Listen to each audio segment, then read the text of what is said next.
The sleek, minimalist lines of their contemporary home in the upscale suburbs of Willow Creek stretched against the winter sky, a monument to architectural precision and quiet despair. Inside, the vast, open-plan living space, adorned with museum-quality art and designer furniture, felt less like a sanctuary and more like a carefully curated exhibit. The air, crisp and slightly sterile from the efficient HVAC system, carried the faint scent of polished wood and the unspoken distance that had settled between Leo and Maya Ramirez like a fine, invisible dust. Leo, a renowned architect whose blueprints grace the skylines of major cities, sat at the head of their expansive dining table. His posture was as rigid and precise as the angles of the building he had designed that day, his mind still cycling through stress calculations and material specifications for a new high-rise development. The plate before him held a perfectly portioned salmon fillet and steamed asparagus, the colors vibrant against the pristine white porcelain. He ate slowly, deliberately, each bite a mechanical act. The only sound was the delicate clink of his fork against the ceramic, echoing in the cavernous silence of the dining room. His eyes, though focused on his plate, held a distant, almost perpetually preoccupied gaze, reflecting the blueprints that consumed his waking hours. Across from him, Maya, his wife of 10 years, picked at her own meal, a talented artist. Her large, sun-drenched studio on the upper floor of the house was a testament to her skill, yet it also held a quiet melancholy. Canvases, vibrant with bold strokes but invariably unfinished, leaned against the walls, like abandoned dreams. Her current work, a series of intricate abstract pieces, seemed to resist completion, mirroring the creative stagnation that had plagued her since a personal loss a few years prior, a miscarriage that had left an unspoken, gaping wound between them. Her movements were less precise than Leo's, a little more tentative, as if she were always on the verge of disappearing into her own thoughts.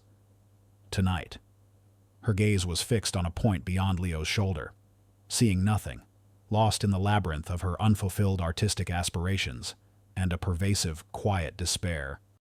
Their conversations at dinner had dwindled to polite exchanges about work, mundane household logistics, or the weather. The easy laughter, the shared dreams, the comfortable silences that once defined their relationship had been replaced by this new, unsettling quiet. Their success was undeniable, their lives outwardly perfect, but a subtle emotional distance had grown between them, an unbridgeable chasm filled with unspoken grief and individual yearnings. The house, designed for connection, had become a magnificent, cold echo chamber for their separate solitudes. The winter wind howled a mournful dirge outside, rattling the windows of their perfectly insulated home. The temperature had plummeted overnight, coating the city in a treacherous layer of black ice. Despite the biting cold, Maya decided to take her usual morning walk in the sprawling city park, a habit she clung to as a small act of rebellion against the inertia that threatened to consume her. Bundled in a heavy wool coat, scarf wrapped tightly around her face, Maya navigated the icy paths. The park was mostly deserted, the biting wind discouraging all but the most determined. She found a melancholic comfort in the stark beauty of the frozen landscape, the skeletal trees outlined against a pale, gray sky. She often came here to try and clear her head, to coax some spark back into her stagnant creative spirit. But mostly, she walked, her thoughts as frozen as the world around her. As she rounded a bend in the path, near an ancient, gnarled oak tree, a small, desperate cry cut through the wind. A child, no older than 5, stood on tiptoes, reaching frantically for a bright red balloon caught high in the tree's bare branches. The balloon, tethered by a thin string, danced tantalizingly just out of reach, caught on a snagged branch. The child's face was contorted in a silent sob, tiny hands batting uselessly at the cold air. His parents, engaged in a conversation a little further down the path, hadn't noticed his distress. Maya, usually reserved and hesitant to intrude on public scenes, felt a sudden, unexpected tug at her heart. The child's pure, unadulterated despair was a stark contrast to her own muted melancholy. Yet it resonated deeply. She could simply walk by, as many others might have. It wasn't her problem. But the sight of the lonely child, struggling with such simple heartbreak, ignited a dormant spark of compassion within her. Without a moment's hesitation, and despite the impracticality of her heavy winter coat, Maya approached the tree. "Hey there, little one," she said, her voice softer than usual. "Having some trouble?" The child looked up, startled, his tear-streaked face revealing wide, blue eyes. He nodded, pointing a trembling finger at the unreachable balloon. Maya assessed the situation. The branch wasn't too high, but it was icy. She took a deep breath, shed her scarf and coat, and carefully began to climb. Her movements were surprisingly agile for someone who spent most of her days in a studio. Her limbs, long unused to such physical exertion, stretching and reaching. She ignored the way the rough bark scraped her gloved hands, the chill seeping into her clothes.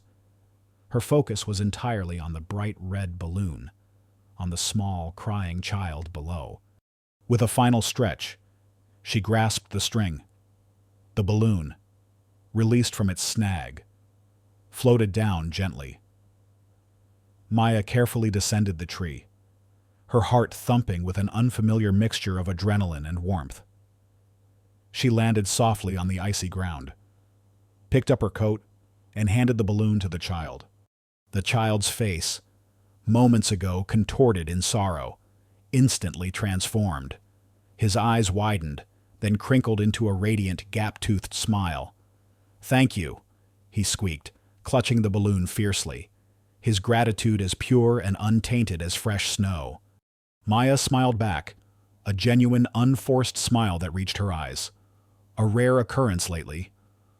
The child's unadulterated joy was a powerful, momentary antidote to her own quiet despair. It was a small act of kindness, performed without witnesses. The parents were still out of sight, without expectation of praise. Yet it revealed a dormant capacity for warmth and selfless action that she had long suppressed. A tiny sliver of warmth settled in her chest, momentarily piercing her melancholy. Meanwhile, across town, Leo was driving his sleek, expensive sedan home from an early morning meeting with a developer. The air outside was bitter, stinging his face even through the closed windows of his heated car. His mind was already dissecting complex contractual clauses, his thoughts moving with the efficient precision of a well-oiled machine. As he turned onto his street, a quiet residential lane usually devoid of early morning activity, he noticed an elderly woman struggling at the curb. It was Mrs. Henderson, his next-door neighbor, a sweet but frail woman who lived alone. She was attempting to carry 2 overflowing bags of groceries, the plastic handles digging into her gloved hands. Her shoulders were hunched against the biting wind, and she shuffled slowly. A small, weary figure against the vast, cold landscape. One of the bags, overloaded, threatened to burst. Leo's first instinct, honed by years of professional focus, was to mentally note her struggle, perhaps remind himself to send her a holiday card. His schedule was tight. He had calls to make, new blueprints to review. It wasn't his direct responsibility. But just as he was about to press the accelerator, a flicker of something, a memory of a time when small kindnesses were simply a way of life, stirred within him. It was a faint echo of the boy he had once been, before ambition and pragmatism had fully reshaped him. He remembered his own grandmother, frail and independent, and the simple act of helping her. Without conscious thought, Leo eased his foot off the pedal. His luxury sedan, a symbol of his professional detachment, purred to a silent halt beside Mrs. Henderson. He quickly put the car in park, unbuckled his seatbelt, and stepped out into the biting wind, pulling his expensive wool coat tighter around him. Mrs. Henderson looked up, startled, her eyes wide behind her thick glasses. "Oh, Leo. Good morning, dear," Such a dreadful cold, isn't it? Morning, Mrs. Henderson, Leo replied, his voice calm, polite. He didn't offer a lengthy explanation, didn't make a fuss. He simply reached for the bags, his strong architect's hands easily taking their weight. Let me get those for you. Mrs. Henderson gasped, a look of immense relief washing over her face. Oh, Leo, bless your heart. You're an angel. I was just... She trailed off, tears welling in her eyes from the cold and the unexpected kindness. Leo offered a small, almost imperceptible smile. No trouble at all. He walked with her to her front door, the heavy grocery bag swinging lightly in his hands. He opened the door for her, carried the bags inside, and placed them gently on her kitchen counter. Oh, thank you, dear, Mrs. Henderson said, trying to fumble in her purse. Let me pay you for your trouble, at least a cup of coffee. Leo waved a hand dismissively. No need, Mrs. Henderson. Just glad to help. He offered a brief, polite farewell and quickly made his way back to his car, refusing any further thanks. He didn't want praise or recognition. It was simply a quiet act of civic duty.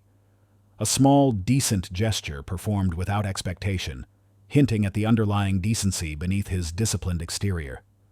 As he drove away, a faint, unfamiliar warmth settled in his chest, a subtle counterpoint to the cold outside. This quiet act of helping, mirrored by Maya's spontaneous compassion, suggested a dormant capacity for warmth within both of them. Back in his study, surrounded by the blueprints of his next architectural marvel, Leo felt a strange sense of restlessness. The warmth from helping Mrs. Henderson lingered, a pleasant but unsettling sensation.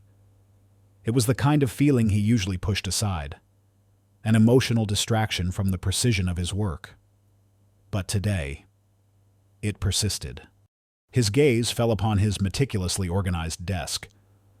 Among the geometric precision of his drawing instruments and the stack of current project folders sat a single, old, framed photograph.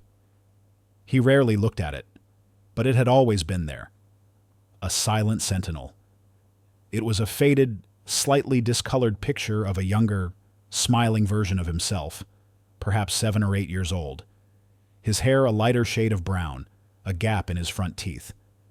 He stood proudly beside a magnificent golden retriever, its fur gleaming in what must have been sunlight, its tail a blur of joyous motion.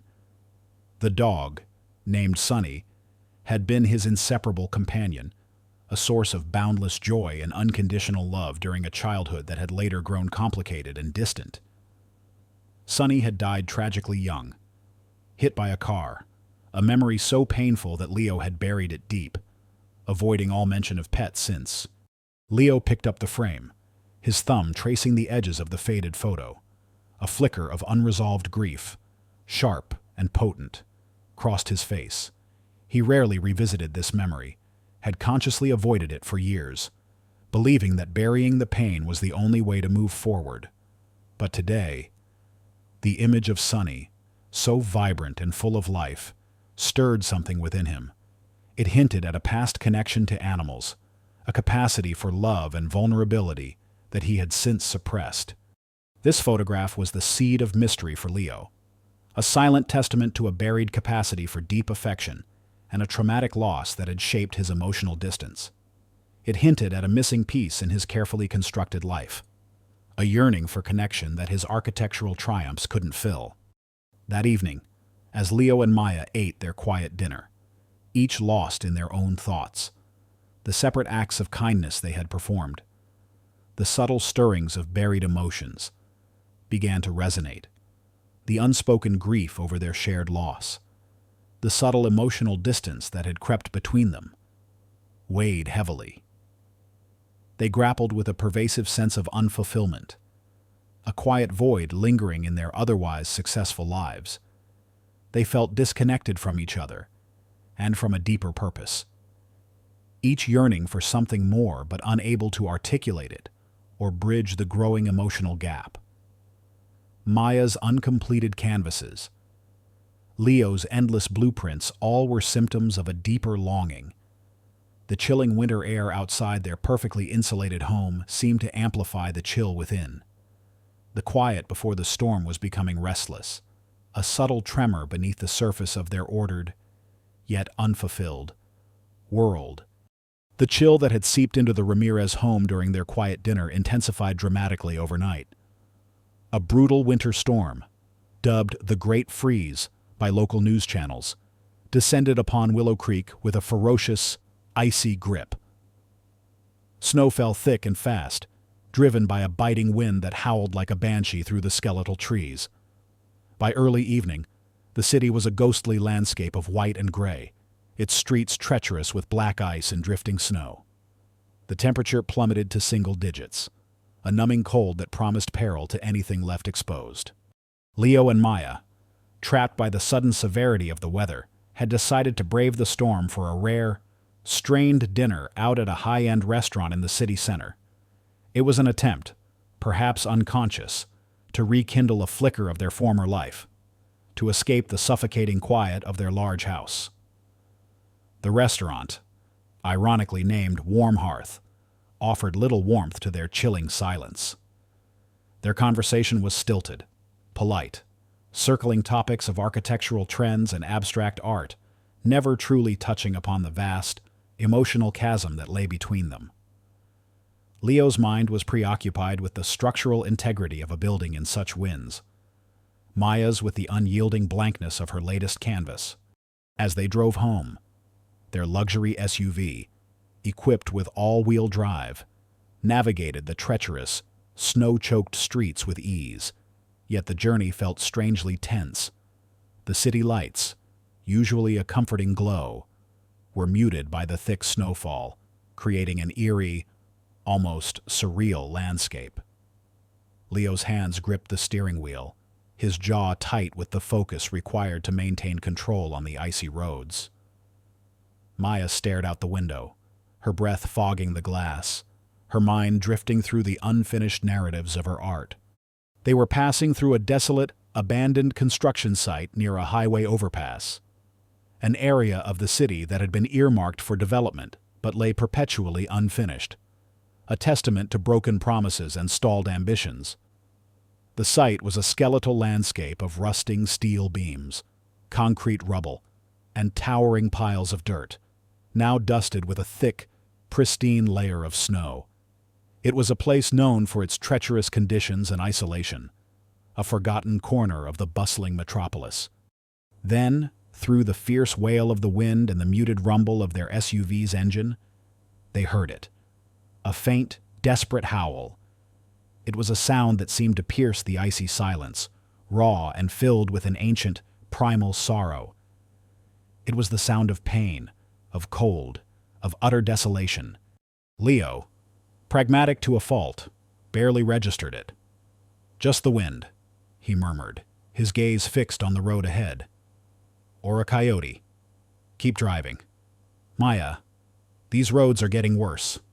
But Maya had heard it too, and for her, it was no mere sound. It was a cry that resonated deep within her, a visceral pull that bypassed her usual shyness and her carefully constructed emotional numbness. "No," she said, her voice sharp with an uncharacteristic urgency. "That's not the wind. That's a dog, and it's in trouble." She turned in her seat, peering into the swirling snow that obscured the desolate construction site. The howling came again, a little stronger this time, laced with an unmistakable agony. "Leo, stop the car. We have to look." Her voice held a newfound stubbornness, a quiet command he hadn't heard from her in years. Leo, annoyed by the interruption to his already tense journey, hesitated. "Maya, don't be ridiculous. It's freezing out there. It's a dangerous area. Call animal control when we get home. It's not our responsibility." He felt a flicker of fear, a cold prickle that reminded him of Sunny, his beloved golden retriever, and the tragic, sudden way he had lost him years ago. He wanted to avoid pain, to avoid vulnerability, to avoid the echoes of grief. This dog, out in the cold, was a harbinger of all the messy, uncontrollable emotions he rigorously avoided. But Maya shook her head, her eyes fixed on the sight, a fierce determination hardening her usually gentle features. "No, we can't just leave it. Listen to it. Leo. It's desperate." She opened her car door, a blast of icy wind and snow instantly filling the warm interior. "If you won't, I will." Leo stared at his wife, stunned. This was not the timid, melancholic Maya he knew. This was a woman driven by an inexplicable force, a raw, almost primal empathy that surged forth, overriding her usual hesitant nature. The storm outside seemed to mirror the emotional tempest brewing inside their car, the biting cold contrasting with the fervent heat of Maya's newfound resolve. The dog's suffering had pierced through her artistic stagnation and emotional numbness, creating a sharp internal conflict within both of them and a palpable tension between them. With a frustrated sigh that fogged the air, Leo put the car in park and killed the engine. "Fine," he conceded, his voice tight with reluctant acceptance. "But we're being quick. It's too cold for this." They stepped out into the blizzard, the snow instantly swirling around them, coating their expensive coats and shoes. The wind bit at their exposed skin, stealing their breath. Leo grabbed a powerful flashlight from the glove compartment, its beam cutting a path through the swirling snow and darkness. They trudged through the deep drifts, past skeletal metal frames and piles of frozen earth, following the mournful howls. The sound led them to a partially collapsed concrete foundation, half buried in snow. There, huddled against a rusted excavator, was a dog. It was a large breed, possibly a shepherd mix, its fur a thick, matted mess of black and brown, caked with ice and dirt. Its body was emaciated, every rib visible, and it shivered violently, spasms racking its starved frame. One of its hind legs was twisted at an unnatural angle, and a deep, angry gash marred its side, crusting with frozen blood. It was clearly abandoned, left to die in the brutal cold, its visible injuries a testament to neglect. The dog looked up as the flashlight beam found it, its eyes, wide and terrified, meeting Maya's. They were eyes dulled by hypothermia and fear, but in their depths, Maya saw a glimmer of desperate plea, a raw vulnerability that bypassed all her logical defenses. The initial discomfort and revulsion Leo had felt earlier were replaced by a cold dread, a terrifying reminder of the helplessness he felt as a child when Sonny died. But Maya was overwhelmed by a wave of raw, visceral empathy. She felt an inexplicable pull, a deep, almost primal need to help this creature, overriding her usual timid nature. "Oh, you poor thing," Maya whispered, her voice choked with emotion. She instinctively moved forward, despite Leo's cautionary hand. "We have to help him, Leo. We have to—" Leo, seeing the dog's dire condition and the desperate plea in Maya's eyes, knew he couldn't argue any longer. The image of the dog, pathetic and suffering, pierced his pragmatic shell, reminding him of Sonny's innocent suffering.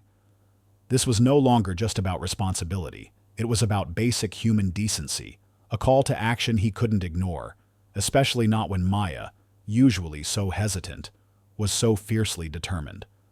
The confrontation with the freezing, injured animal shattered his carefully constructed world of order and predictability, awakening a deep-seated fear of loss and a long-dormant desire to protect. "Okay," Leo said, his voice clipped, but his movements were already purposeful. "Okay, let's get him into the car, carefully. He looks hypothermic. We need to get him warm." He peeled off his own expensive wool scarf and gently draped it over the shivering dog, then began to carefully clear the snow around the animal, preparing to lift him. The biting cold, the dog's piteous whines, Maya's fierce determination, all combined to create an atmosphere of desperate urgency. Together, carefully, awkwardly, they managed to lift the semi-conscious animal. Its weight was surprisingly heavy, its bones sharp under its matted fur. The dog whimpered with pain as they moved him, but offered no resistance, its trust in their touch absolute. They struggled through the deep snow, Leo holding the bulk of the dog's weight, Maya supporting its injured leg as best she could. They loaded the shivering animal into the back seat of their luxury SUV, wrapping him in an old blanket Leo kept in the trunk.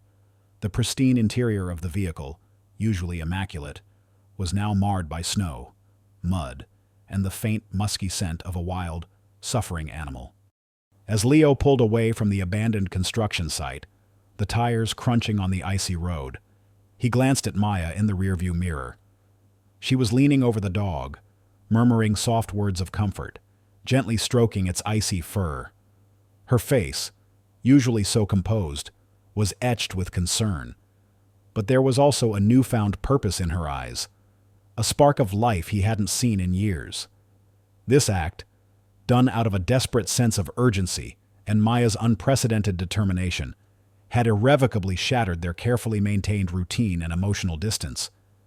They had brought a piece of the wild, suffering world into their pristine, ordered lives. Leo knew, with an absolute certainty, that his life, their lives, would never be the same. The future, once a clear, predictable path, had just veered wildly into the unknown, driven by a desperate howl in the wind and a profound, unexpected act of compassion. The emergency veterinary clinic, usually a sterile and orderly environment, felt like a whirlwind of controlled chaos. The scent of antiseptic, mixed with the faint, musky odor of wet fur and fear, hung heavy in the air. Leo and Maya, their expensive coats now stained with mud and dog hair, waited in a small utilitarian examination room. The semi-conscious dog, shivering violently even under the blanket, lay on the cold stainless steel table, his shallow breaths misting the air. Dr. Alex Chen, a compassionate veterinarian in his late 30s with kind eyes and efficient movements, was already examining the animal, his brow furrowed with concern. "He's severely hypothermic," Dr. Chen stated, his voice calm and professional, as he gently palpated the dog's emaciated body. "His core temperature is dangerously low, and this leg—" He paused, his fingers tracing the grotesque angle of the hind leg. "It's a complex fracture. Looks like he might have been hit by a car, or perhaps a fall." He turned to a small, portable ultrasound machine, his attention fully on the dog. Maya leaned closer, her heart aching with a raw, unfamiliar pain. "Can you save him, Doctor?" Her voice was a whisper, a desperate plea. Dr. Chen sighed softly, looking up from the ultrasound screen. His eyes, though kind, held a glint of pragmatism. "We'll do everything we can, but he's severely malnourished, dehydrated, and the wound on his side is deeply infected. He'll need immediate, costly surgery, extensive antibiotics, and a very long, intensive rehabilitation period. Honestly," he continued, his gaze direct, "it's a grim reality for abandoned animals in this condition. Even if he survives the surgery, the recovery will be arduous, and there's a significant chance he'll never fully recover mobility.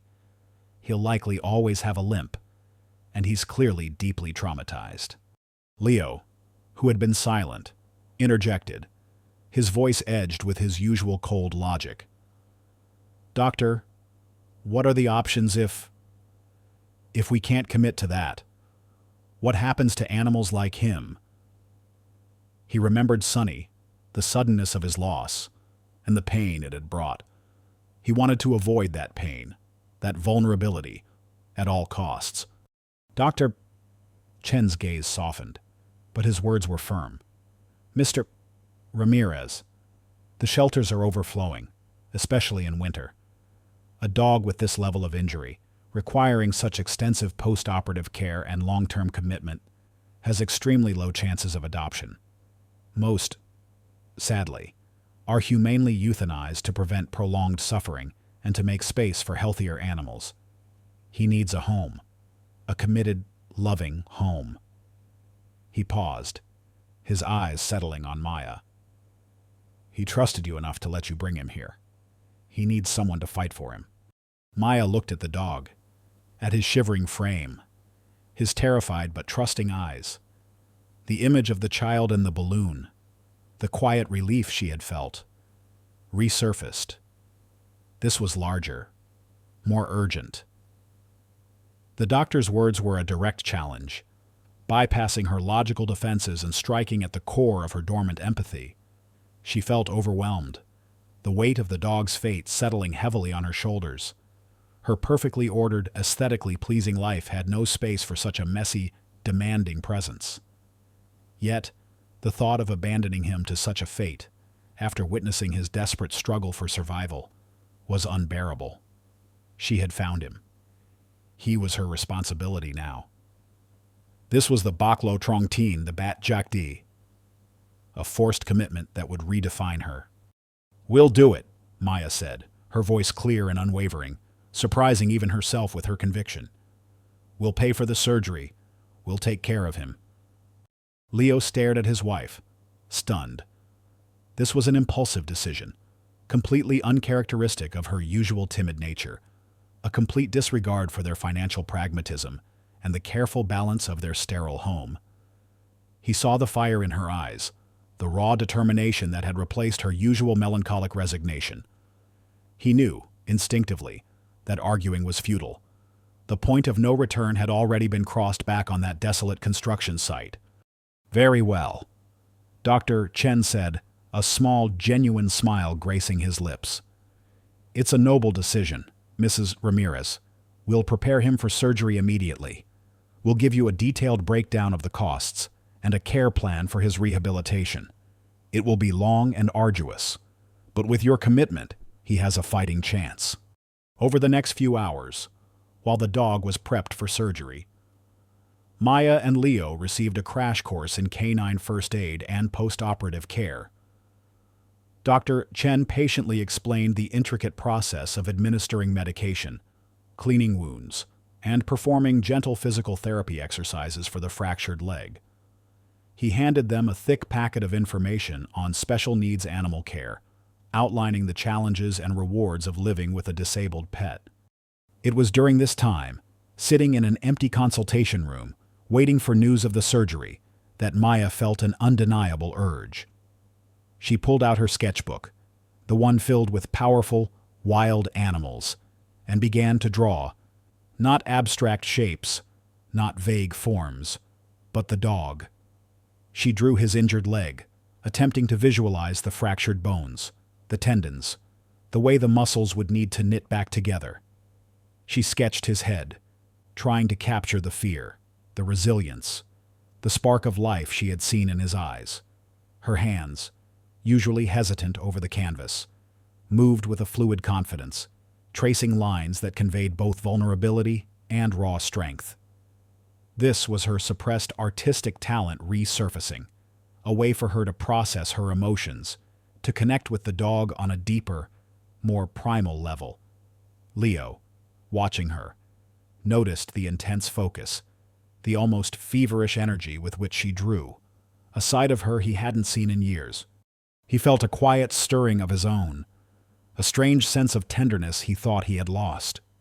The surgery was a success, albeit a long and complicated one. A few days later, the dog, whom Maya had named Blizzard, a grim testament to the storm that had almost claimed his life, but also a symbol of his powerful, unyielding spirit, returned to the Ramirez home. Their pristine, modern house underwent an immediate, dramatic transformation. The gleaming hardwood floors were now covered with soft, non-slip mats to aid Blizzard's unsteady gait. Plush blankets were strategically draped over sofas and chairs, creating comfortable resting spots. A water bowl, constantly refreshed, sat in the corner, next to a pile of new chew toys and a dog bed that looked comically large in their minimalist living room. The faint, sterile scent of disinfectant began to mix with the comforting, earthy aroma of a happy dog. Blizzard, with his hind leg encased in a rigid cast and a protective cone around his head, moved awkwardly, often bumping into furniture or stumbling. But he was alive. His eyes, though still wary, began to lose their terrified wildness, slowly replacing it with cautious curiosity.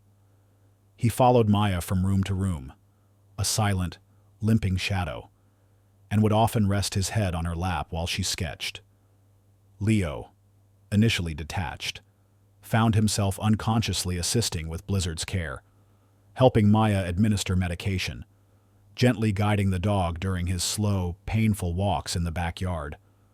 This reluctant involvement, born of necessity, gradually revealed a latent capacity for tenderness in Leo he thought he had lost. Their home, once aesthetically pleasing but emotionally cold, was now filled with the tangible, if messy, presence of a new, vulnerable life. Dr. Alex Chen, during his regular house calls to monitor Blizzard's recovery, was the primary witness to this unfolding transformation. He observed Maya's unwavering dedication, her almost maternal care for the injured animal. He saw the subtle changes in Leo, the way he would instinctively reach out to steady Blizzard, the quiet concern in his eyes. Dr. Chen noticed Maya's sketchbook, filled with raw, emotional drawings of Blizzard, capturing his pain, his resilience, and the fragile spark of trust. This selective witnessing confirmed the burgeoning bond, the genuine commitment of the Ramirezes, a far cry from the initial hesitation. He saw a couple, once emotionally distant, finding a shared purpose in the care of this broken creature. However, not everyone observed their efforts with such understanding. Evelyn Reed, a local animal rights activist and prominent blogger, was known for her aggressive stance and online shaming tactics against what she perceived as animal exploitation or superficial charity. She was a formidable antagonist bee, a woman whose passion for animal welfare often bordered on self-righteous judgment. Evelyn had learned about Blizzard's case through a tip-off from someone at the initial emergency clinic, perhaps a disgruntled former employee or a new, inexperienced volunteer who had misjudged the Ramirez's initial reluctance to take on such a burden. Evelyn, seeing the wealthy Ramirez couple, famous for their high-profile careers and affluent lifestyle, immediately leapt to conclusions. She saw them as potential trophy rescuers, looking for public adoration, a photo opportunity, or a distraction from their seemingly perfect, but, to her cynical eye, emotionally hollow lives. Their initial hesitation in taking on Blizzard had been twisted in her mind into a narrative of reluctant, calculated charity. A few days after Blizzard's return home, an anonymous email arrived in Leo's inbox. It contained a link to Evelyn Reed's widely read blog.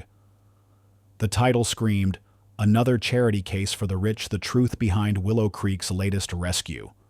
The post, laced with cutting sarcasm and thinly veiled accusations, implied that the Ramirezes were merely performing a publicity stunt, questioning their true intentions and commitment. It painted a picture of two detached, wealthy individuals using a suffering animal to boost their public image, perhaps even subtly suggesting they were involved in the original abandonment, though with no concrete evidence. Evelyn, in her righteous indignation, had taken their initial practical questions about responsibility and turned them into a narrative of cold, calculated indifference. Leo read the post, his jaw tightening. Maya, reading over his shoulder, felt a cold knot of dread form in her stomach. This public criticism was the initial confrontation, questioning their integrity and casting a dark shadow over their nascent happiness. It was an external pressure that threatened to undermine the fragile spark of life they were so desperately trying to nurture. Evelyn Reed, blinded by her own rigid ideals and prejudices, had declared them her adversaries, and the battle for Blizzard's second chance, and for their own emotional integrity, had just begun. The initial confrontation with Evelyn Reed's scathing blog post had cast a long, cold shadow over the fragile spark of hope that Maya and Leo Ramirez had found in Blizzard. Their pristine, modern house, which had begun to feel like a home, now seemed to shrink under the weight of external scrutiny and internal strife. The harmonious hum of their newly established routine with Blizzard was increasingly replaced by the discordant notes of doubt and despair. Blizzard's physical recovery, while miraculous in its initial stages, was agonizingly slow and fraught with complications. The wound on his side, though healing, often caused him discomfort, making him restless. His fractured hind leg, despite the successful surgery, remained stiff and painful, limiting his mobility. He would often stumble, his large body thudding awkwardly against the non-slip mats. Beyond the physical, his trauma manifested in severe behavioral challenges. Loud noises would send him cowering, sudden movements would elicit growls, and unfamiliar faces often triggered bouts of aggression. He barked incessantly when left alone, a mournful, desperate sound that echoed through the otherwise quiet corridors of their luxurious home, much to the chagrin of their neighbors and, inevitably, the ever-vigilant Senor Benitez-like figure in the building administration. Maya, despite her unwavering love, found herself increasingly drained. The constant care, the meticulous schedule of medications, physical therapy, and careful feeding took a toll on her energy and her spirit. Her studio, once filled with the promise of half-finished canvases, now felt oppressive. The blankness of the canvases mirrored the creative stagnation that had returned with a vengeance. She found herself staring at them for hours, unable to translate the raw emotion she felt for Blizzard into art. Her quiet despair, which Blizzard had momentarily pierced, deepened, becoming tangled with frustration and exhaustion. Leo, pragmatic and accustomed to solutions, found himself increasingly strained by the mounting financial burden. The initial surgery, the extensive antibiotics, the specialized food, and now the unforeseen complications had drained a significant portion of their emergency savings.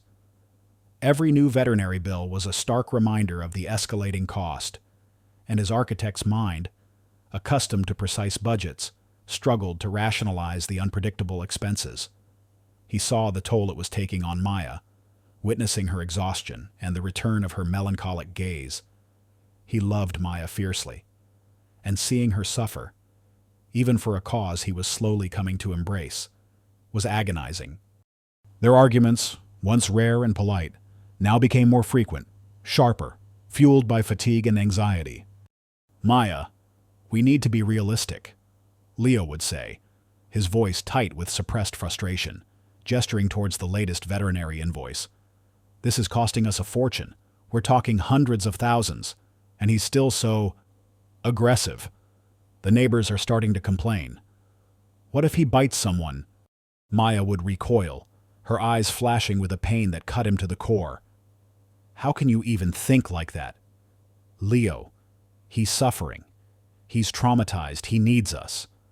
Are we just going to abandon him now, after all we've done?" Their marriage, once a sanctuary of quiet, if distant, harmony, became the symbolic battlefield. The arguments weren't just about Blizzard. They were about their unspoken grief, their unfulfilled desires, and the fundamental differences in their approaches to chaos and control. Leo's logical pragmatism clashed with Maya's burgeoning, fierce empathy. The chasm between them, briefly bridged by their shared mission to rescue Blizzard, began to widen again, filled with the debris of unspoken words and simmering resentments. The once aesthetically pleasing home now felt like a prison, echoing with their strained voices and the dog's frustrated barks. The hero's isolation became a chilling reality for both of them. Friends and family, accustomed to their polished, successful facade, began to distance themselves.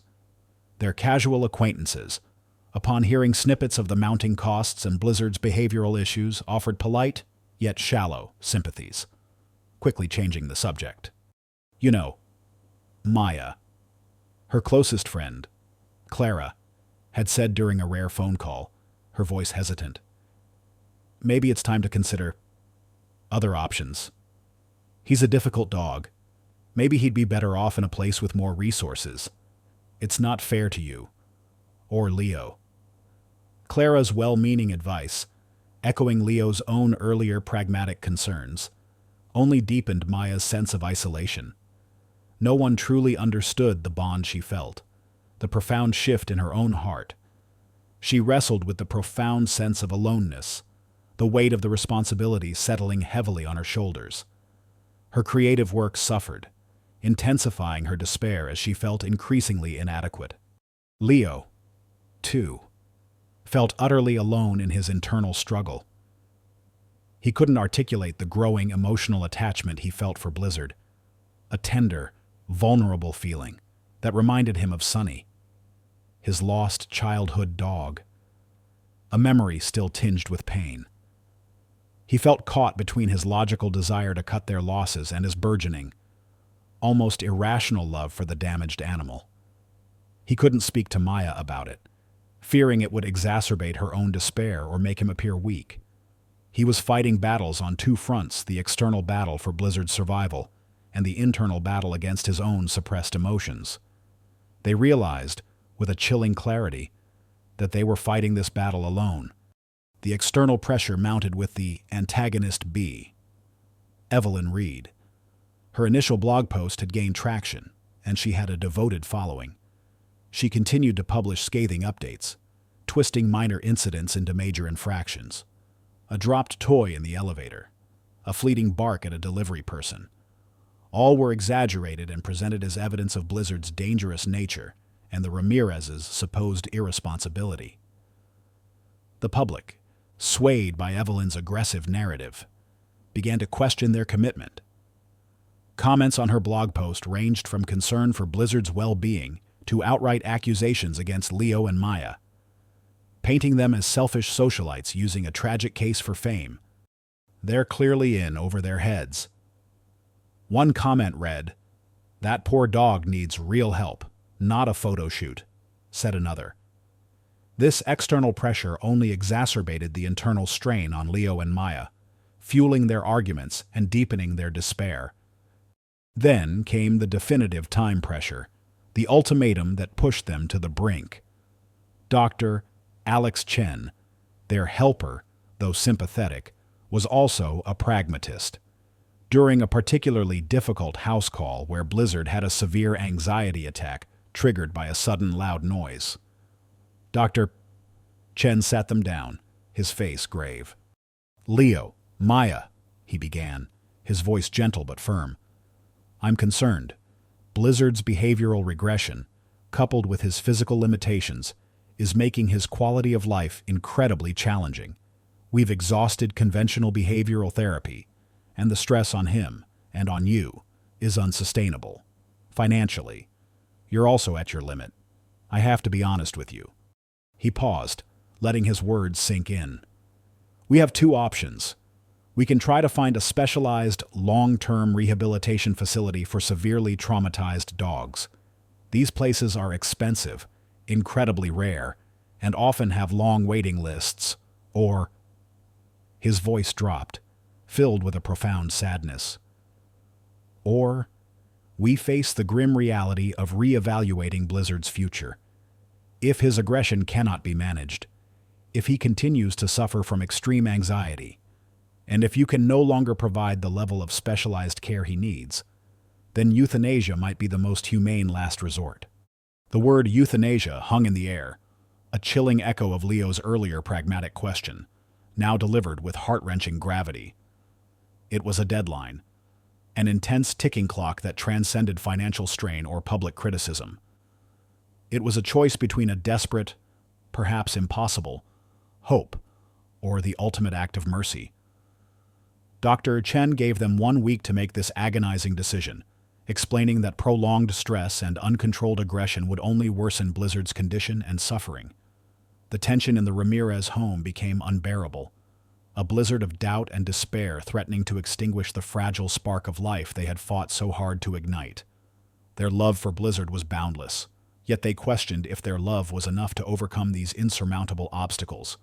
The weight of Dr. Chen's ultimatum pressed down on Alara and Leo Ramirez like a crushing blow. 1 week. The word euthanasia echoed in the silent, strained moments between them, a chilling reminder of the ultimate, irreversible decision they faced for Blizzard. The once vibrant spark of hope they had fought so hard to ignite seemed to fray, threatening to unravel completely under the relentless pressure of financial strain, Blizzard's regression, and Evelyn Reed's public accusations. Alara found herself operating on the precipice of despair. Her nights were consumed by frantic research, poring over online forums, medical journals, and obscure animal rehabilitation websites. She rarely slept. The image of Blizzard's trusting eyes, filled with a fragile hope, burning behind her eyelids. She would often sit beside his bed, gently stroking his matted fur, whispering words of comfort, even as her own heart ached with doubt.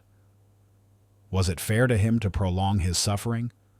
Was her love, however boundless, truly enough to heal such a deeply wounded soul? This profound self-doubt was her constant companion, a tormenting internal conflict. Blizzard, despite his moments of aggression and anxiety, would occasionally offer small, profound flickers of trust. A tentative lick to Maya's hand after a difficult physical therapy session. A soft nudge against Leo's leg when he walked past. These tiny gestures, simple acts of affection from a dog so profoundly traumatized, deepened their resolve. Their love for him, born of that desperate night, grew stronger with each passing day, solidifying their commitment. He was not just a pet, he was a living testament to their own awakening, a reflection of the raw, vulnerable capacity for love they had rediscovered. Leo, too, grappled with his own internal battles. His pragmatic mind screamed for a logical solution, for cutting their losses. But his heart, softened by Blizzard's gentle presence and Maya's unwavering devotion, refused to yield. He spent hours researching specialized dog behavioralists, veterinary grants, and even less conventional therapies. The immense cost and effort seemed insurmountable. Yet the thought of giving up on Blizzard, of seeing the light extinguish in Maya's eyes, was equally unbearable. He was trapped between his logical side and a burgeoning, almost irrational love for the damaged animal. It was in this desperate crucible that Maya made her crucial move, a profound act of vulnerability that would become their most powerful weapon. She retreated to her studio, not to stare at blank canvases, but to furiously work on a new series of sketches. These weren't abstract pieces. They were raw, haunting portraits of Blizzard's journey. She depicted his trauma, the fear in his eyes as he lay abandoned in the snow, the pain contorting his body after surgery. But she also captured his resilience, the defiant glint in his gaze, the fragile hope as he took his first wobbly steps, the quiet strength in his unwavering trust. She drew his vulnerability, his struggle, but most powerfully, his spirit. She began sharing these sketches on social media, anonymously at first, hesitant to expose their raw emotions to the judging eyes of the public, especially Evelyn Reed. But the response was immediate and overwhelming. People were captivated by the honesty, the pain, and the undeniable beauty of Blizzard's story told through Maya's art.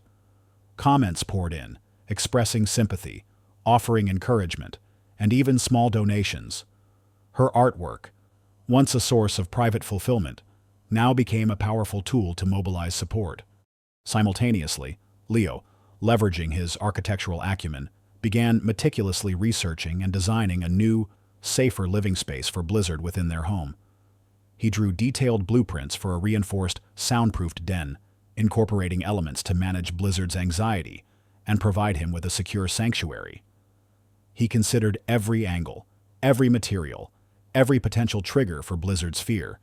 He also leveraged his professional network, discreetly reaching out to colleagues and contacts who had connections in the animal welfare world, specifically seeking recommendations for highly specialized animal behaviorists known for working with severely traumatized dogs. His search led him to Dr. Eris Thorne, a renowned, albeit mildly eccentric, behaviorist known for taking on the most challenging cases. A new helper for their desperate fight. As Maya's art gained traction and Leo's quiet efforts began to bear fruit, Evelyn Reed, their antagonist bee, grew increasingly agitated. She saw their burgeoning public support as a direct threat to her narrative, a challenge to her authority as a self-appointed arbiter of animal welfare. Her rage fueled her last attempt to sabotage them. She went digging, unearthing old, highly critical reviews of Leo's early, more controversial architectural projects, particularly those involving the displacement of low-income communities for urban redevelopment. She twisted these past projects into a narrative of Leo being a heartless, opportunistic developer, using Blizzard merely as a public relations stunt to launder his tainted image. Evelyn published a scathing exposé on her blog, replete with inflammatory language and thinly veiled accusations. She painted Leo and Maya as villains who would exploit a vulnerable animal for their own selfish gain, discarding him once the spotlight faded. She called for a public protest outside their home, mobilizing her followers to demonstrate against the Ramirez hypocrisy. This external pressure threatened to expose their vulnerabilities, not just their financial struggles, but the deeper, unresolved emotional scars from their shared loss, aiming to utterly destroy their credibility and sabotage their efforts to save Blizzard. The specialist rehabilitation facility Dr. Chen had suggested, and which Leo had begun researching, required a substantial deposit to even secure a spot on its long waiting list. The deadline for this payment was imminent, coinciding chillingly with Dr. Chen's ultimatum for Blizzard's second surgery. They were running out of money, out of options, and most critically, out of time. The escalating public attack by Evelyn, coupled with the financial burden and Blizzard's critical condition, brought them to the precipice. The fraying thread of hope seemed about to snap. Maya, seeing Evelyn's relentless attacks, realized that simply posting her art wasn't enough. They needed to tell their story, publicly, bravely. She understood that the battle for Blizzard's life was not just in a sterile operating room or a quiet rehabilitation space, but in the court of public opinion. She felt a profound and terrifying responsibility, not just to Blizzard, but to the countless other vulnerable animals whose lives depended on the narrative of compassion triumphing over cruelty. One evening, staring at the latest, most brutal blog post from Evelyn Reed, Maya looked at Leo, her eyes filled with a raw determination. "We have to fight this, Leo," she said, her voice steady despite the tremor in her hands. "We have to show them the truth, not just for Blizzard, but for every abandoned animal. And for us." Leo looked at her, seeing not just his wife, but a warrior. The climax was coming, and they were ready to face it together. Their love for Blizzard and for each other, the only thing that mattered. The weight of the impending confrontation hung heavy in the air of the Willow Creek Community Center. The large auditorium, usually reserved for mundane town hall meetings or school plays, had been transformed into a public forum. Bright, artificial lights glared down on a makeshift stage, where a microphone stood sentinel. The air buzzed with a mixture of anticipation and tension. Rows of folding chairs were packed with curious residents, local media clutching cameras and notebooks, and a vocal contingent of Evelyn Reed's followers, their faces a mixture of self-righteousness and anticipation of a public spectacle. This was the public arena, where Evelyn planned to launch her most scathing attacks, aimed at publicly shaming Leo and Maya and exposing what she believed was Leo's tainted past. On one side of the stage, Evelyn Reed, sharp-eyed and impeccably dressed, stood beside a projector screen displaying various inflammatory headlines from her blog. Her attorney, a steely-eyed man named Mr. Thompson, stood a step behind her, across from them. Leo and Maya sat, their expressions a mix of apprehension and grim determination. Leo's jaw was tight, his architect's mind calculating angles of defense, while Maya clutched a large, wrapped canvas, its contents still hidden. Dr. Alex Chen, their compassionate veterinarian and helper, was seated nearby, offering a silent, reassuring presence. The forum began with Evelyn, seizing the microphone, her voice a sharp, cutting instrument. "Citizens of Willow Creek," she began, her gaze sweeping across the audience. "We are here today to discuss a grave injustice. We are here to talk about a poor, traumatized animal, Blizzard, being used as a prop by those who seek only to launder their public image." She launched into a blistering attack, painting Leo as a heartless developer whose past projects had caused suffering, and Maya as a naive accomplice, both using Blizzard for a sentimental charade. She projected old, critical reviews of Leo's architectural projects, twisting his past achievements into a narrative of greed and displacement. Her followers clapped and murmured in agreement, their faces alight with zealous fervor. Maya felt a cold dread settle in her stomach. Evelyn's words were a barrage of accusations, designed to utterly destroy their credibility. She felt her own emotional scars, the unresolved grief of her miscarriage, stir beneath the surface, making her feel utterly exposed. Leo, sensing her distress, subtly reached for her hand, his touch a silent anchor. Simultaneously, at their home, the private arena, Dr. Eris Thorne, the renowned animal behaviorist and a new helper, was conducting a crucial breakthrough behavioral session with Blizzard. The reinforced, soundproofed den Leo had meticulously designed for Blizzard was dimly lit, creating a calm, contained environment. Blizzard, though physically recovering, was still a bundle of anxieties. Dr. Thorne, a patient and perceptive man, was pushing the limits of Blizzard's trust, attempting a new, high-stress exercise designed to gauge his capacity for deep healing. He gently placed a stranger's hat on the floor, a common trigger for Blizzard's aggression, and then slowly extended his hand, pushing the boundaries of Blizzard's comfort zone. The dog whined, pacing, his eyes darting, his body trembling, on the verge of a full-blown anxiety attack. Back at the forum, Evelyn concluded her tirade with a flourish. And so, I ask you, fellow animal lovers, are we to trust these people? Are we to believe their sudden compassion is anything more than a cynical ploy? She glared at Leo and Maya, a triumphant sneer on her face. This entire rescue is sentimental nonsense, a PR stunt. The crowd murmured, some nodding, others beginning to look uncomfortable. The tide seemed to be turning against the Ramirezes. Leo leaned forward, ready to launch into a logical defense of his past projects. But Maya gently squeezed his hand. This was Maya's moment. This was the unveiling. She stood up, slowly, deliberately, the wrapped canvas clutched in her hands. The room fell silent, all eyes on her. Evelyn looked amused, a condescending smile playing on her lips. I am not here to defend our past, or to deny the challenges we've faced. Maya began. Her voice, though soft, carried an unexpected resonance. I am here to tell you a truth, the truth about love, and the truth about healing. With a dramatic flourish, she unwrapped the canvas. A collective gasp swept through the auditorium. The painting was large, almost life-sized, and utterly breathtaking. It depicted Blizzard, not as a broken, cowering animal, but as a majestic, resilient creature. His fur, a riot of rich browns and blacks, seemed to ripple with inner strength. His eyes, rendered with a luminous, soulful depth, were filled not with fear, but with quiet dignity and a profound, unwavering hope. His injured leg was visible, yes, but it was not a symbol of weakness. It was a mark of his journey, a testament to his survival. It was a culmination of her artistic talent and emotional journey, a powerful, emotionally charged piece that spoke directly to the soul.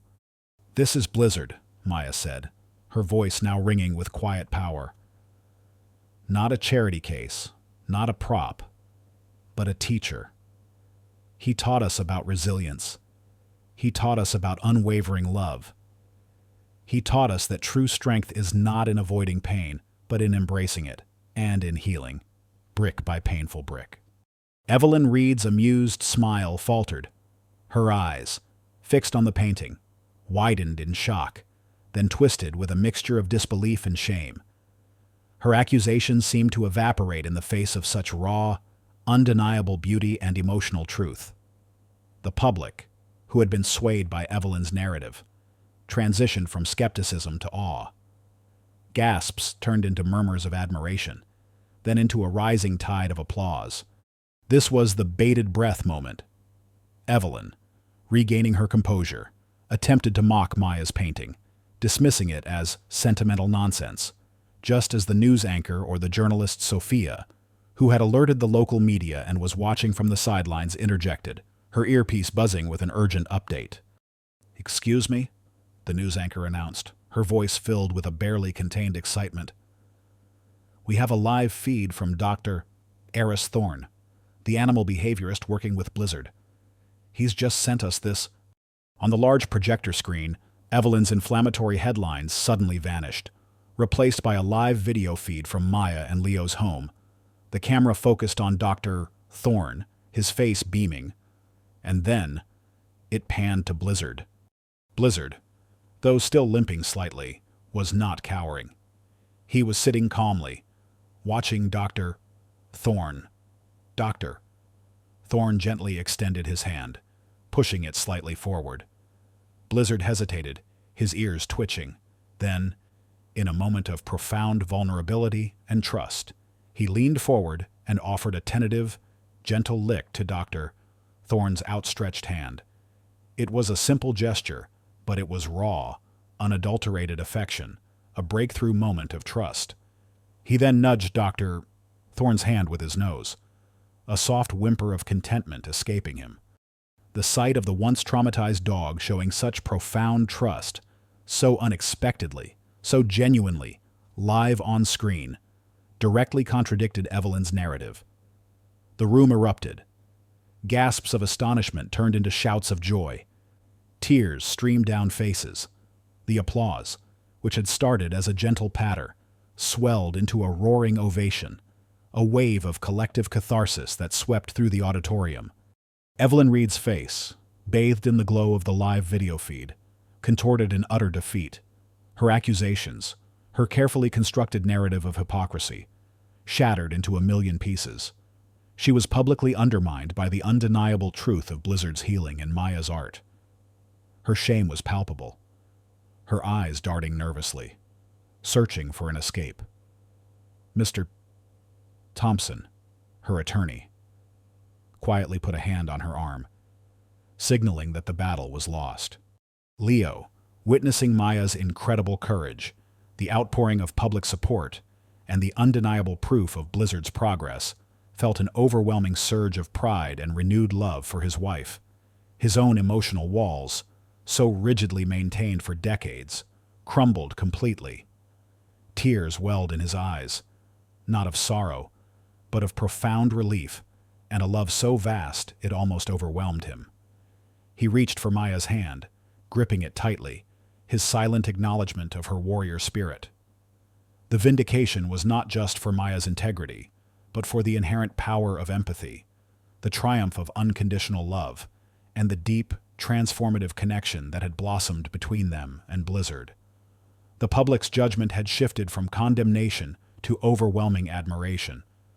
The rigid order of their old lives had broken, giving way to the beautiful, messy, and infinitely more profound reality of a family forged in fire. The last vestiges of Evelyn Reed's fury dissolved into the applause, leaving the Willow Creek Community Center pulsating with an exhilarating sense of triumph. The public forum, which had begun as a stage for accusation, had transformed into a powerful demonstration of empathy and the undeniable truth of love.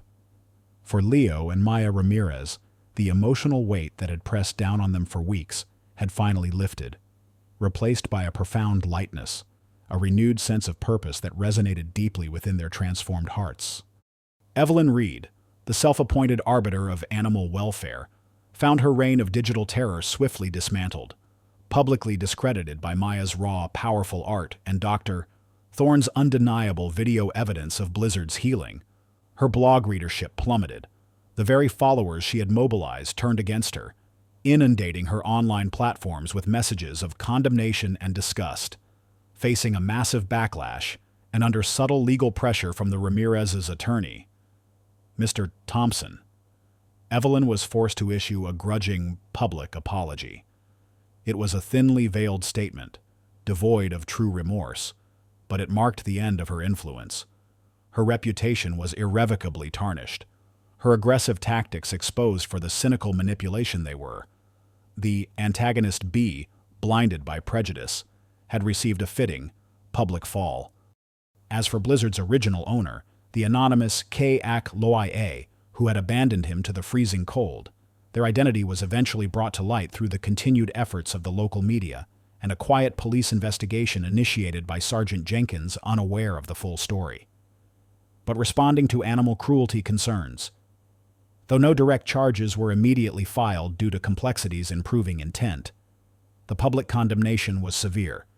Their name was circulated on social media and local forums, leading to a wave of social ostracization.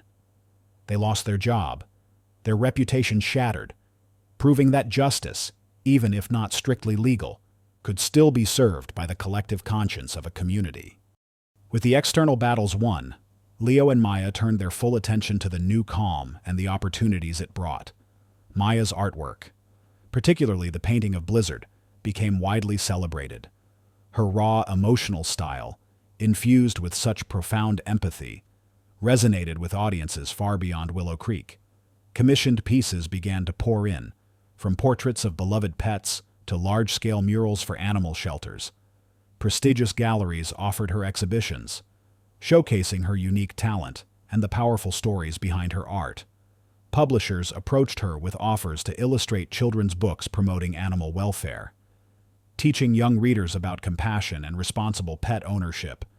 Her studio, once a place of creative stagnation, now buzzed with energy, filled with new canvases and the vibrant colors of her flourishing artistic vision.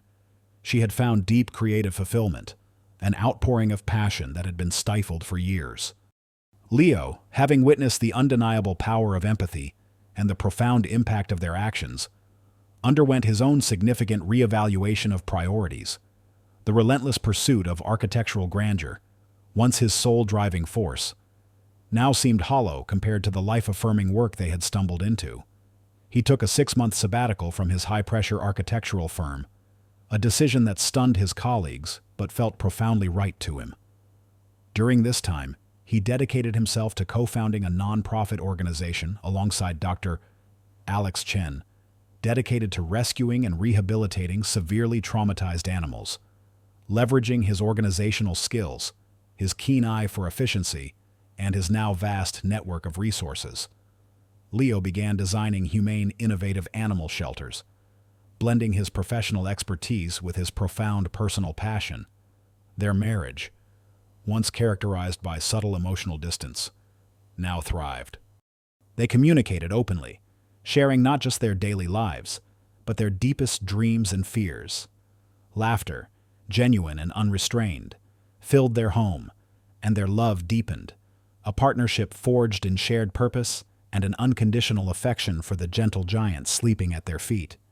Blizzard, though he would always carry a slight limp, was a living testament to their journey. His physical recovery was remarkable, and his behavioral breakthroughs, though gradual, were profound. Dr. Eris Thorne continued to work with him, amazed by his capacity for healing. Blizzard, once a bundle of raw nerves and aggression, had transformed into a gentle, affectionate companion, his eyes now filled with contentment and boundless trust. He was more than a beloved pet. He was a symbol of hope, a gentle giant who had taught them the true meaning of resilience. One quiet evening, as twilight painted streaks of lavender and orange across the sky, Leo and Maya sat together on the plush sofa in their living room, watching Blizzard sleep peacefully on his favorite oversized dog bed at their feet. The rhythmic rise and fall of his chest, the soft snuffles escaping his snout, were a soothing lullaby. "Do you remember, Leo?" Maya began, her voice soft. "How cold it was that night, how desperate he looked, and how terrified I was to bring him home." Leo reached for her hand, intertwining their fingers. "I remember," he said, his voice laced with emotion. "I was terrified too. Not just of the cold or the cost, but of letting something so vulnerable back into our lives. After Sunny, after everything, I thought I had built walls strong enough to keep all that pain out." He squeezed her hand gently, "But he broke through them, didn't he? He broke through all our walls." Maya nodded, a tear tracing a path down her cheek. "He did. I thought I was healing him, Leo. But he healed me. He taught me about unwavering love, about resilience, about finding joy in the smallest victories. He taught me to paint again. Really paint. From the heart. She looked at him, her eyes shining. And he brought us back together. You and me. We were so lost, each in our own silence. Leo pulled her closer, resting his head against hers. I kept building. Skyscrapers, empires. But I was empty. He taught me the true meaning of construction, building bridges, not just with steel and glass, but with empathy and compassion, building a life that actually means something. Dr. Alex Chen, who often stopped by for a friendly visit, found them in this quiet moment of reflection. He smiled, observing Blizzard, then the couple. He's truly thriving, Dr. Chen remarked, referring to Blizzard. But honestly, Leo, Maya, the transformation I've seen in both of you, it's just as incredible. He rescued you, didn't he, from your own silent blizzards? Leo and Maya exchanged a knowing glance, a shared smile. The emptiness they once felt, the quiet void that had lingered between them, was gone. Their home, once a cold monument to success, was now filled with the tangible warmth of shared purpose, boundless love, and the quiet, comforting presence of the dog who had taught them how to live again. The act of rescuing Blizzard had, in the most profound way, rescued their own hearts and renewed their lives, proving that sometimes the greatest healing begins with the most vulnerable of beings.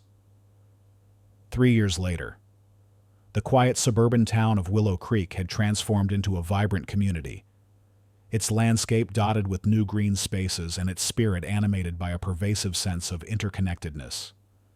Leo and Maya Ramirez's home, once a monument to architectural precision and quiet despair, now pulsed with a different kind of order, the comfortable chaos of a life deeply lived and generously shared. The stark, minimalist decor had softened, replaced by framed photographs of shared moments, a dog-eared book left open on the coffee table, and the comforting scent of freshly baked bread from their once-empty kitchen.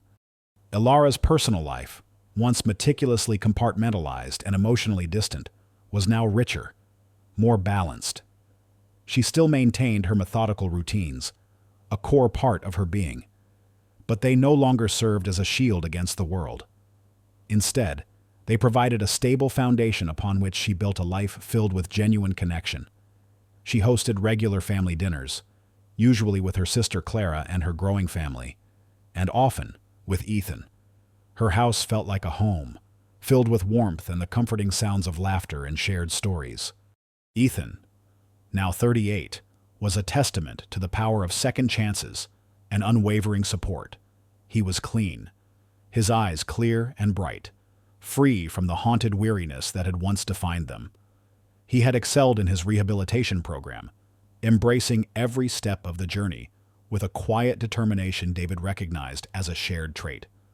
He was steadily employed as a lead mechanic at a reputable garage, his natural talent for working with machines finally finding a constructive outlet. Beyond his job, Ethan had found a new purpose. He volunteered regularly at a local shelter for individuals experiencing homelessness and addiction, sharing his story not as a cautionary tale, but as an inspiration. He mentored new residents, his lived experience giving his words a weight and authenticity that resonated deeply. He was paying it forward, transforming his past struggles into a beacon of hope for others.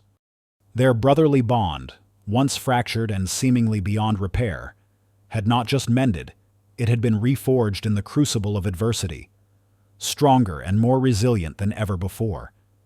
Ethan was a frequent, welcome presence in David's life, their once awkward conversations now flowing easily, filled with understanding and a deep, unspoken love. They still argued sometimes, small, insignificant brotherly squabbles, but they were quickly resolved, always ending with a shared laugh or a knowing glance. David, inspired by Ethan's transformation and his own journey of empathy, had begun to use his experience to advocate for meaningful change within the police department. He spearheaded a new initiative, passionately championing programs focused on rehabilitation rather than just punitive measures for nonviolent offenders, particularly those struggling with addiction or homelessness.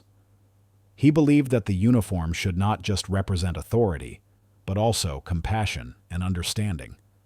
He organized workshops, brought in experts, and shared Ethan's story with Ethan's permission. Of course, keeping identities anonymous for official purposes as a powerful case study for the human cost of purely punitive approaches. His influence within the force grew, not just because of his efficiency, but because of his newfound empathy, which made him a more complete and respected leader. Sergeant Jenkins, a steady and supportive presence, was his fiercest advocate, quietly guiding him through the bureaucratic maze. The true impact of their journey was not measured in career advancements or social accolades, but in the quiet moments of shared life. One warm summer evening, as the sun dipped below the horizon, painting the sky in hues of fiery orange and soft lavender, David and Ethan sat side by side on a weathered wooden dock at a quiet, secluded lake on the outskirts of Fairview. The water was still, reflecting the dying light like a vast, rippling canvas. Fishing rods lay propped beside them, their lines cast lazily into the water. The only sounds were the gentle lapping of the waves against the shore and the distant croaking of frogs. They didn't need to speak much.